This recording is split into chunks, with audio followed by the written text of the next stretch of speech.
19편 페널티 진실을 외면한 당신 하루 동안 미각을 잃습니다.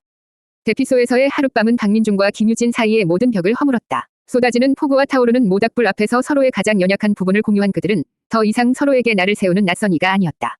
다음 날 아침 거짓말처럼 하늘은 맑게 개어 있었다. 밤새 내린 비에 씻겨나간 숲은 싱그러운 풀냄새와 흙냄새로 가득했다. 두 사람은 말없이 함께 산을 내려갈 채비를 했다. 어색했던 침묵은 이제 편안한 동료 의식으로 바뀌어 있었다. 산을 내려가는 길은 올라올 때와는 전혀 다른 느낌이었다. 그들은 미끄러운 바위를 만나면 서로 손을 잡아주었고 힘들어 보이면 잠시 쉬어가자고 먼저 제안했다. 민주는 유진의 무거운 카메라 가방을 대신 들어주기도 했다. 유진은 그런 그를 보며 짓궂게 놀렸지만 그 말투에는 따뜻한 고마움이 묻어 있었다. 함께 걷는다는 것이 이토록 든든하고 위안이 되는 일이라는 것을 민주는 아주 오랜만에 느끼고 있었다. 그의 머릿속 한편에는 해결되지 않은 퀘스트가 남아 있었다. 설악산 흔들바위까지 등반하시오. 그들은 폭우 때문에 중간에 멈췄을 뿐 아직 목적지에 도달하지 못했다. 지금이라도 다시 길을 돌려 흔들바위로 향해야 하는 것이 시스템의 논리상으로는 맞았다. 하지만 그의 발걸음은 망설임 없이 유진과 함께 하산하는 길을 향하고 있었다. 그는 선택했다. 시스템이 정해준 무미건조한 목표보다 지금 자신의 옆에서 함께 걷고 있는 사람과의 유대를 선택했다. 이것은 그가 처음으로 시스템의 명령에 정면으로 반기를 든 순간이었다. 실패에 대한 두려움이 없지는 않았지만 그는 자신의 선택을 후회하지 않았다. 지금 이 순간 유진과 함께 걷는 이 길이 그에게는 흔들바위로 향하는 길보다 훨씬 더 중요하고 의미 있게 느껴졌다. 설악산 국립공원 입구에 거의 다다랐을 때 민준의 눈앞에 푸른 시스템 창이 나타났다. 그의 심장이 살짝 내려앉았다. 메인 퀘스트, 설악산 흔들바위까지 등반하시오. 실패. 실패 사유, 인간적인 유대를 퀘스트보다 우선시함. 정해진 진실, 퀘스트, 을 외면함. 이에 따른 페널티가 부여됩니다. 당신은 지금부터 24시간 동안 모든 미각을 잃습니다. 미각을 잃는다는 것이 어떤 의미인지 그는 즉시 이해할 수 없었다. 통증이나 신체 능력 저하 같은 직접적인 고통이 아니었기에 그는 오히려 안도해야 하는 건가 잠시 생각했다. 그는 주머니에 있던 생수를 꺼내 한 모금 마셨다. 그리고 그 순간 그는 페널티의 의미를 온몸으로 깨달았다. 아무런 맛이 느껴지지 않았다. 평소에 마시던 물과 똑같았지만 그의 혀는 물이 가진 미세한 단맛이나 상쾌함을 전혀 감지하지 못했다. 마치 투명하고 미끈거리는 액체를 삼키는 듯한 이질적인 감각만이 느껴질 뿐이었다. 고생했으니까 우리 맛있는 거 먹으러 가요. 속초까지 왔는데 그냥 갈 순 없지. 산행을 마친 유진이 후련한 표정으로 그의 팔을 툭 쳤다. 그녀의 얼굴은 배고픔과 기대감으로 상기되어 있었다. 그녀는 이 근처에 아주 유명한 순댓국집이 있다며 신나게 떠들었다. 민주는 차마 자신의 상태를 말할 수 없었다. 모처럼 밝아진 그녀의 기분을 망치고 싶지 않았다. 그리고 그들의 관계가 겨우 편안해졌는데 이런 비현실적인 이야기를 꺼내봤자 그녀가 믿어줄 리도 만무했다. 그는 애써 아무렇지 않은 척 웃으며 고개를 끄덕였다. 좋습니다. 그는 자신의 대답이 얼마나 큰 시련의 시작이 될지 그때는 알지 못했다.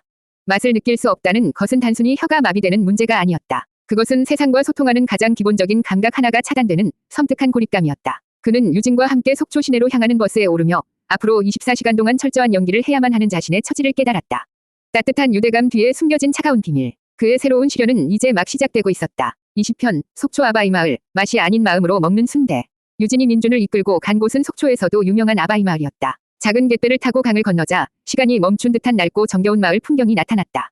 유진은 이곳이 한국전쟁 때 남쪽으로 피난 온 실향민들이 모여 살던 곳이라며 음식 하나하나의 고향을 그리는 애틋한 사연이 담겨 있다고 설명했다. 그녀의 목소리는 평소보다 차분했고 그 안에는 이곳의 역사에 대한 깊은 존중이 담겨 있었다.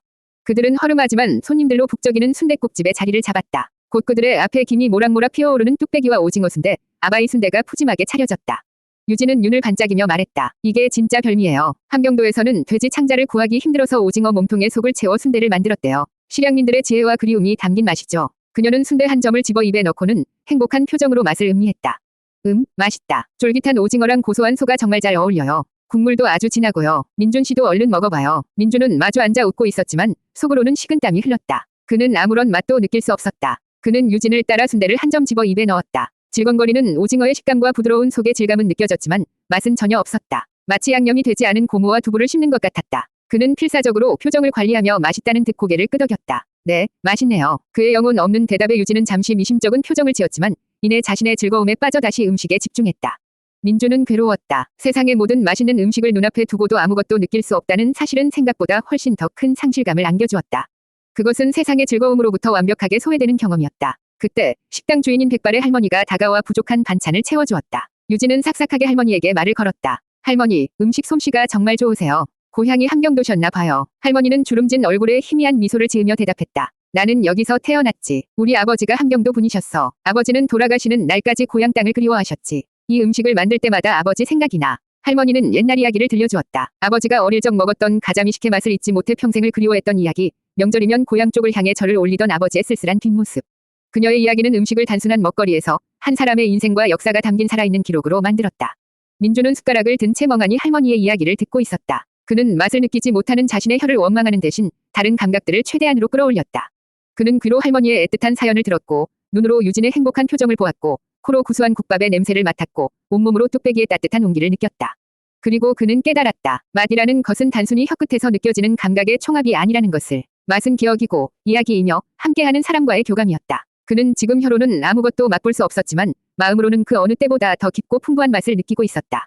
그것은 고향을 잃은 사람의 그리움의 맛이었고 그 아픔을 위로하는 따뜻한 온정의 맛이었으며 자신의 상처를 보듬어주는 동행과 함께하는 행복의 맛이었다. 그는 다시 순댓국을 한 숟가락 떴다. 여전히 아무런 맛도 나지 않았지만 더 이상 비참하지 않았다. 그는 이제 맛이 아닌 마음으로 이 음식을 먹고 있었다. 그가 묵묵히 뚝배기를 비워갈 때쯤 그의 눈앞에 시스템 창이 조용히 나타났다. 페널티 기간 중 특별한 깨달음을 얻었습니다. 히든 스킬 공감 위 숙련도가 소폭 상승합니다. 영혼 동기화율이 0.5% 추가로 상승합니다. 시스템의 페널티는 역설적으로 그에게 더 큰 성장의 기회를 제공했다. 그는 잃어버림으로써 비로소 더 소중한 것을 얻는 법을 배우고 있었다. 그는 맞은편에 앉아 행복하게 웃고 있는 유진을 보며 자신도 모르게 희미한 미소를 지었다. 21편 고성 통일전망대 보이지 않는 선 넘을 수 없는 마음. 속초에서의 하룻밤은 두 사람의 관계에 미묘한 변화를 가져왔다. 박민중과 김유진은 더 이상 우연히 마주치는 껄끄러운 동행이 아니었다. 그들은 목적지가 같다는 느슨한 핑계로 자연스럽게 함께 움직이기 시작했다. 다음 행선지는 한국의 최북단 고성 통일전망대였다. 시스템이 민준에게 준 퀘스트는 북녘 땅을 바라보며 잃어버린 것에 대해 생각하시오라는 다소 추상적인 내용이었다. 민통선 검문소를 지나 전망대로 향하는 길은 긴장감이 감돌았다. 곳곳에 세워진 철조망과 경계근무를 서는 군인들의 모습은 이곳이 평범한 관광지가 아님을 실감케 했다. 전망대에 올라서자 흐린 날씨 너머로 아스라이 북한 땅의 모습이 보였다. 손에 잡힐 듯 가까운 거리였지만 그 사이에는 눈에 보이지 않는 거대한 선이 가로놓여 있었다. 그 누구도 허락 없이는 넘을 수 없는 분단의 선이었다. 유진은 말없이 카메라 셔터만 눌러댔다. 그녀의 렌즈는 화려한 풍경이 아닌 녹슨 철조망과 지뢰라고 쓰인 낡은 경고판, 그리고 멀리 북녘을 바라보는 사람들의 쓸쓸한 뒷모습을 담고 있었다. 그녀의 사진 속에는 언제나 슬픔과 그리움이 담겨 있었다. 민주는 망원경에 동전을 넣고 북녘을 바라보았다. 뿌연 시야 속으로 민둥산과 몇 채 위헌 집들이 희미하게 보였다. 아무것도 특별할 것 없는 평범한 산과 마을. 하지만 그곳은 갈 수 없는 땅이었다. 그는 망원경에서 눈을 떼고 유진의 옆에 섰다. 무슨 생각을 합니까? 그가 먼저 물었다. 유진은 카메라에서 눈을 떼지 않은 채 대답했다. 선을 생각해요. 눈에는 보이지 않지만 세상에서 가장 높고 단단한 벽이 되어버린 선. 저 선 때문에 얼마나 많은 사람들이 울고 그리워하고 평생을 아파하며 살았을까? 그런 생각을요. 그녀의 말에 민주는 고개를 끄덕였다. 그는 자신의 삶에도 수많은 선들이 존재했음을 깨달았다. 일과 삶을 구분짓는 선, 성공과 실패를 가르는 선, 타인과 나 사이에 그어놓은 보이지 않는 선. 그는 언제나 선 안쪽의 안전한 세계에 머무르려고 했었다. 선 밖으로 나가는 것을 두려워했고 선을 넘으려는 시도 자체를 어리석다고 생각했다. 하지만 그 선들이 결국 자신을 고립시키고 수많은 소중한 것들을 놓치게 만들었다는 사실을 그는 이제야 조금씩 깨닫고 있었다. 내 친구 지수도 그랬어요. 유진이 나지막이 말을 이었다. 자기 자신에게 너무 많은 선을 그어놓고 살았죠. 이 정도는 해내야 해. 이만큼은 완벽해야 해. 그런 선들을 스스로 만들어놓고 그걸 넘지 못하는 자신을 계속해서 괴롭혔어요. 결국 그 선들이 자기를 올가매는 감옥이 되어버린 거죠. 그녀의 말은 민준의 가슴을 아프게 찔렀다. 그것은 바로 자신의 이야기이기도 했다. 완벽해야 한다는 강박, 실패해서는 안 된다는 두려움. 그가 그어놓은 수많은 선들은 그를 지키는 울타리가 아니라 그의 영혼을 옥죄는 족쇄였다. 두 사람은 한참 동안 말이 없었다. 그들은 서로 다른 곳을 바라보고 있었지만 같은 생각을 하고 있었다. 넘을 수 없는 선 앞에서 느끼는 무력감, 그리고 그 선 너머를 향한 막연한 그리움. 그들은 서로의 상처를 직접적으로 언급하지 않았지만 침묵 속에서 서로의 아픔을 위로하고 있었다. 돌아가는 길, 유진이 민준에게 물었다. 당신은 뭘 잃어버렸어요? 시스템이 그걸 생각해보라면서요. 민준은 잠시 멈춰서서 자신이 지나온 길을 돌아보았다. 그리고 담담하게 대답했다. 나 자신을 잃어버렸습니다. 그 대답에 유진은 더 이상 아무것도 묻지 않았다. 그저 그의 옆에서 조용히 함께 걸어줄 뿐이었다. 차가운 동해의 바람이 두 사람의 옷깃을 스치고 지나갔다. 22편 선택 퀘스트 A. 예정대로 태백산 등반기. 길 잃은 할머니의 짐 들어드리기. 고성에서의 무거운 상념을 뒤로하고 그들의 여정은 다시 남쪽으로 향했다. 다음 목적지는 태백산이었다. 시스템은 민준에게 민족의 영산이라 불리는 태백산 정상에 올라 천재단에서 자신을 돌아보시오라는 퀘스트를 주었다. 대관령과 설악산을 거치며 그의 체력은 눈에 띄게 좋아져 있었고 이제 등산에 대한 막연한 두려움보다는 오히려 성취감에 대한 기대가 더 컸다. 유진 역시 태백산의 설경을 사진에 담을 생각에 들떠 있었다. 그들은 태백 시내의 작은 모텔에서 하룻밤을 묵고 다음 날 새벽 일찍 산행을 시작할 계획이었다. 그런데 그날 밤 민준의 앞에 나타난 시스템 창은 평소와는 조금 달랐다. 선택 퀘스트가 발생했습니다. 당신의 의지에 따라 하나의 길을 선택하십시오. A. 예정대로 태백산에 등반하여 퀘스트를 수행한다. 보상, 힘 플러스 10, 강인한 의지 칭호 획득. B. 폭설로 고립된 산골 마을의 할머니에게 생필품을 전달한다. 보상, 공감 능력 플러스 10, 따뜻한 마음 칭호 획득. 선택 제한 시간 10분. 선택하지 않을 시 두 퀘스트 모두 소멸됩니다. 민주는 처음으로 주어진 선택권 앞에서 깊은 고민에 빠졌다. A를 선택하는 것은 예정된 길을 가는 것이었다. 그것은 자신의 성장을 위한 지극히 개인적인 목표였다. 반면 B는 완전히 낯선 타인을 위한 이타적인 행동이었다. B를 선택한다면 태백산 등반은 포기해야만 했다. 그는 시스템 창에 떠있는 산골 마을 위치와 필요 물품 목록을 확인했다. 마을은 대중교통도 닿지 않는 외진 곳이었고 목록에는 쌀과 위약품, 그리고 난방용 연료 같은 것들이 적혀 있었다. 그는 잠시 망설였다. 그의 내면에 남아있던 과거의 목소리가 속삭였다. 네가 왜? 너와 상관없는 일이잖아. 내 목표에만 집중해. 타인을 신경 쓸 여유가 어디 있어. 그것은 성공만을 향해 달리던 시절에 그가 매일같이 되뇌던 말이었다. 하지만 그의 마음속에서는 다른 목소리가 들려왔다. 수원 국밥집 할머니의 말없는 온정, 대피소에서 자신의 상처를 고백하던 유진의 눈물, 그리고 맛이 아닌 마음으로 먹었던 속초의 순댓국. 그가 길 위에서 만났던 작은 친절과 교감들이 그의 이기적인 마음을 조금씩 녹여내고 있었다. 그는 더 이상 자신만을 위한 삶이 공허하다는 것을 알고 있었다. 그는 결심을 굳히고 시스템 창의 B 항목을 손가락으로 눌렀다. B. 폭설로 고립된 산골 마을의 할머니에게 생필품을 전달한다.를 선택했습니다. 메인 퀘스트 태백산 등반은 소멸됩니다. 다음 날 아침, 민주는 잠들어 있는 유진을 깨우지 않고 조용히 숙소를 나섰다. 그는 유진의 목까지 계산을 마치고 먼저 갑니다. 라는 짧은 메모만 남겨두었다. 그는 읍내 시장으로 가서 밤새 고민했던 생필품들을 꼼꼼하게 챙겨 커다란 배낭에 담았다. 그리고 지도에 표시된 산골 마을을 향해 걷기 시작했다. 길은 예상보다 훨씬 더 험했다. 제설 작업이 제대로 되지 않은 산길은 눈으로 뒤덮여 있었고 매서운 바람이 그의 뺨을 핥히었다. 무거운 배낭이 그의 어깨를 짓눌렀다. 하지만 이상하게도 힘들지 않았다. 그의 발걸음에는 분명한 목적이 있었고 마음은 오히려 가볍고 따뜻했다. 몇 시간을 걸었을까. 마침내 그의 눈앞에 눈 속에 파묻힌 작은 초가집 한 채가 나타났다. 그가 집 앞에 다다르자 안에서 허리가 굽은 할머니 한 분이 위태로운 걸음으로 마중을 나왔다. 아이고, 미신데 이 눈길을 뚫고 저 읍내에서 왔습니다. 길이 끊겼다고 해서 혹시 필요한 거 없으신가 하고요. 민주는 배낭을 내려놓고 준비해온 물건들을 꺼내 보였다. 할머니는 믿을 수 없다는 표정으로 그의 얼굴과 물건들을 번갈아 보더니 이내 주름진 눈가에 눈물을 글썽였다. 아이고, 고마워라, 고마워라. 마침 쌀도 다 떨어지고 약도 없어서 어쩌나 하고 있었는데 하늘이 보냈나 보네. 할머니는 그의 차가운 손을 잡고 집 안으로 이끌었다. 아랫목은 냉골이었지만 할머니는 남은 장작을 전부 털어 아궁이에 불을 지폈다. 그리고 얼마 남지 않은 감자를 쳐서 그의 앞에 내밀었다. 민주는 뜨거운 감자를 호호 불며 먹었다. 세상에서 가장 맛있는 음식이었다. 그는 그곳에서 자신의 선택이 틀리지 않았음을, 진정한 성장은 정상을 정복하는 것이 아니라 누군가에게 따뜻한 손을 내미는 것에서 시작된다는 사실을 배우고 있었다. 23편, 다시, 각자의 길 위에서. 박민준이 할머니의 집에서 보낸 시간은 짧았지만 그의 인생에서 가장 따뜻하고 충만한 순간 중 하나로 기억될 것이었다. 그는 할머니가 챙겨주신 군감자를 주머니에 넣고 몇 번이고 허리 숙여 인사를 한 뒤에야 마을을 나섰다.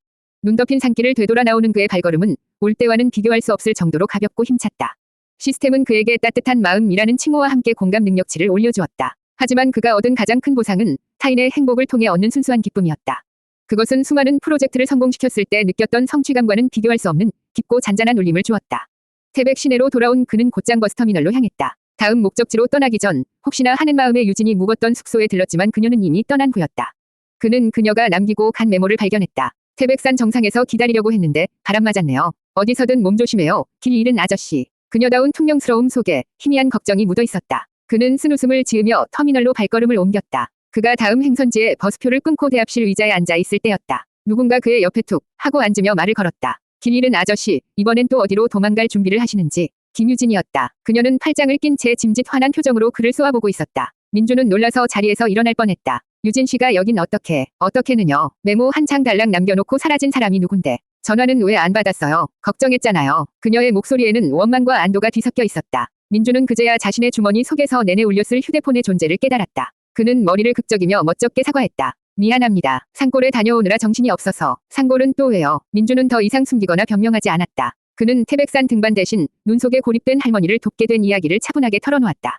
처음으로 주어진 선택의 기로에서 자신이 어떤 결정을 내렸는지, 그리고 그 결정이 자신에게 어떤 의미였는지.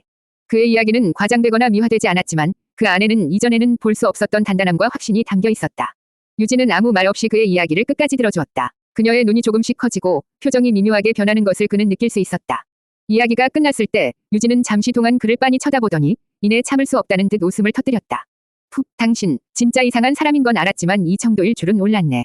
그녀는 웃음을 그치고 진지한 표정으로 말했다. 생각보다 훨씬 더 괜찮은 사람이었네요. 박민준 씨는. 그것은 그녀가 해줄 수 있는 최고의 칭찬이었다. 민주는 쑥스러운 듯 고개를 숙였다. 유진 씨 덕분입니다. 길을 잃었다고 도망치고 있다고 말해준 사람이 없었다면 아마 지금도 몰랐을 겁니다. 두 사람 사이에는 따뜻하고 편안한 공기가 흘렀다. 그들은 이제 서로의 상처를 알고 서로의 선택을 존중하는 친구가 되어 있었다. 하지만 그들의 길은 다시 한번 달라져야만 했다. 민준의 다음 퀘스트는 남쪽의 충청도를 향하고 있었고 유진은 동해안을 따라 계속 북쪽으로 올라가야 했다.